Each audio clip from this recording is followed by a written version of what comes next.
Hi, my name is Sangwa and welcome to another episode of EMTV. If you have visited our store to buy Erhu bowls, you would have noticed that we have bowl that ranges from $20 to $60. So the question on everybody's mind would be, do different bowls produce different tone? So today we have with us again Eason, who will be doing a little demonstration on all the 4 bowls, and he will also tell us a little bit about how each of the bowl feels when he plays them. Welcome to the show, Eason. Yeah, hi Songwa, thanks for having me here again. So the first bowl that we are going to demonstrate today would be this Shanghai bowl that comes with starter grade Shanghai Erhus. This bowl is actually shorter than usual bowls and it has less bowl hair. So let's hear how it sounds.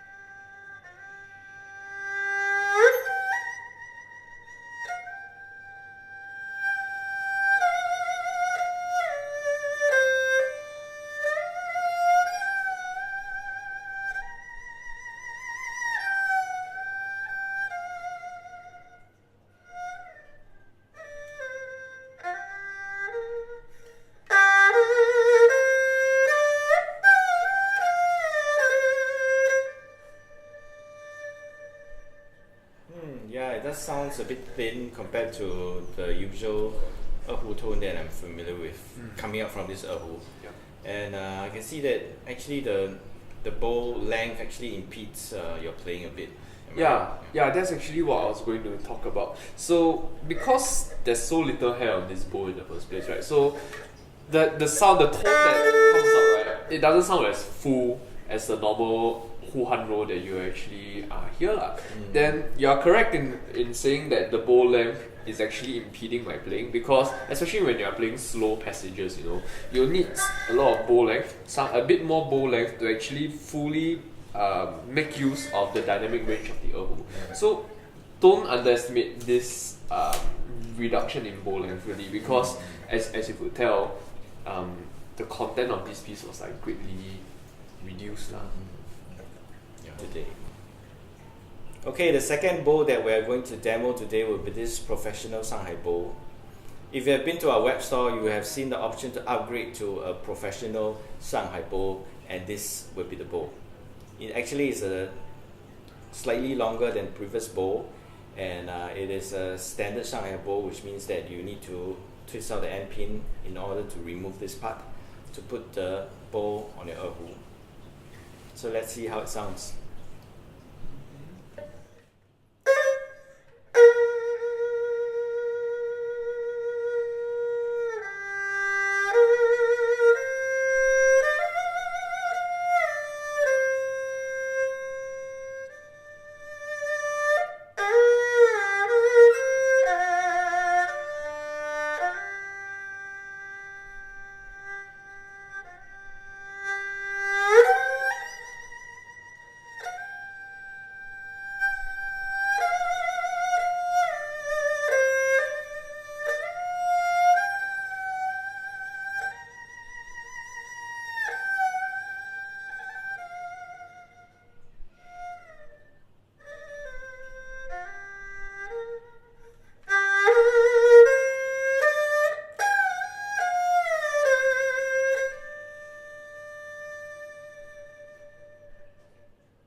Yeah, this sounds much fuller, and I can see that you have better control when you're playing that piece. Am I right? Yeah, that's right. So actually, other than having an increased amount of bowl hair, right, you can actually see that the bamboo for this bowl is actually slightly thicker, and that added weight actually really helps a lot in creating like a fuller, more rounded tone as well. And yes, the extra bowl length actually helped me quite a bit for playing this sort of slow pieces. So overall, yeah, it's quite a good bowl that I would recommend. Okay, compared to the previous bowl, can you like play louder? I mean, better dynamics with this bowl? Definitely. So with that previous bowl, right, you could tell that when I start adding pressure on the bow, the volume sort of stops after a certain range. But for this,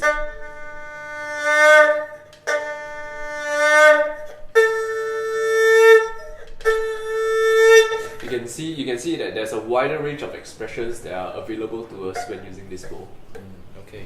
The third bow that we are going to demo today is Beijing Go by bow maker Wang, which you see on our website, the initials WXD. So this is a typical Beijing bow in the sense that you actually can put the bow in to your Erhu by just pulling this out. So it's quite handy, and you have this part here which is like a sort of a leather wrapping around the part where you hold your bow, which provides more comfort. Okay, so let's hear how it sounds.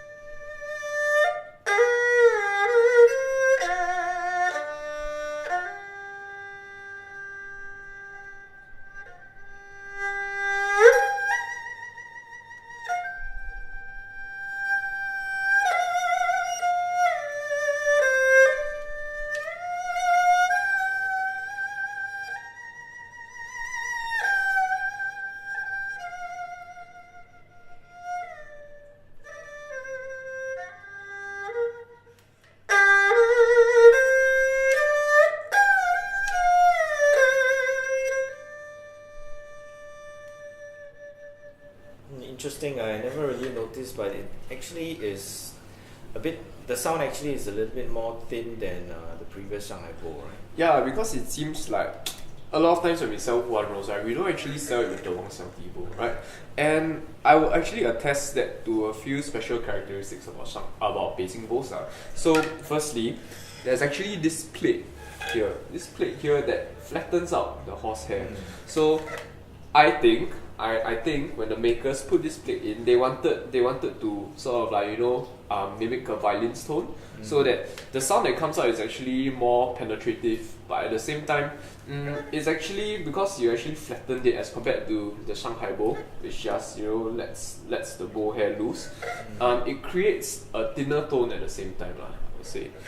And what I like about this bow though is that, as you can hear from my playing, it's actually more penetrative. It's actually more powerful, especially when I'm doing accents. There's actually more firepower behind it, more edge to yeah, the tone. Yeah, that's right.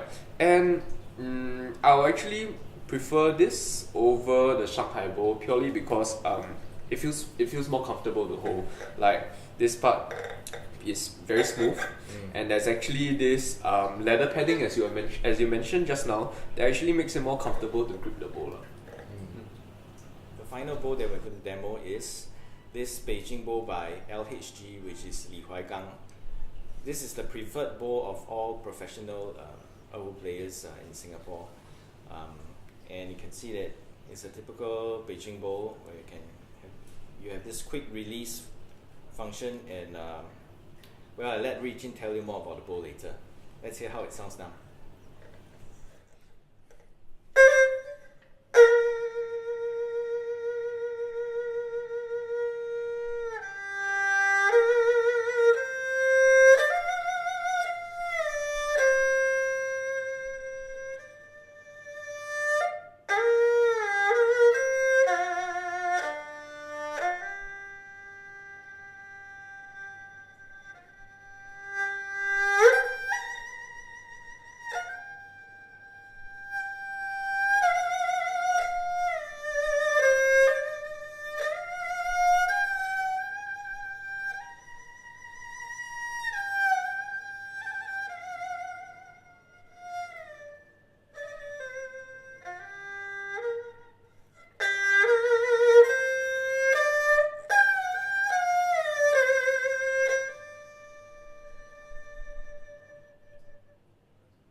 Very interesting. This actually is like a hybrid of the Shanghai bow, Shanghai professional bow, and the Wang bow. in the sense that it's full and it's also penetrative. Yeah, and what's that? So is it the quality of the hair or the workmanship? Yeah, so I think as we ascend up higher the ladder, right? So that's where, like you're saying, workmanship really comes into play, lah, as well as the materials that you use. So what I'm feeling is that the bamboo that is used for this Li Huai Gang bowl is actually harder. So when it's harder, right, it actually allows for more firepower, even more so than the Wang Xiaoti bowl. Even more so because there is that resistance against you when you apply pressure. Then as for the bow hair, right, I actually feel that it feels more smooth. It gives a more luxurious tone, if I may say so myself. And that actually sort of exemplifies what we heard with the Shanghai bow as well. And also, if you're looking for a bow that is very simple yet sleek and elegant in design, then I guess this is it lah. This is really the bow to go for, because it doesn't have like the fanciful frills that you see on, let's say, a Wang Xiaoti bow, but yet it produces a really nice tone, and it's really one of my favorite bows to use. And it also has that thing that flattens out the bow. That's right. It's right over here also. Okay, I hope that gives you a better idea of the different kinds of bow that we sell and their respective tone colors. If you have any questions or if you need any assistance in choosing a bow, please feel free to email us or message us. And if you have any comments, please leave it at the message box below. I'll see you next time. Bye.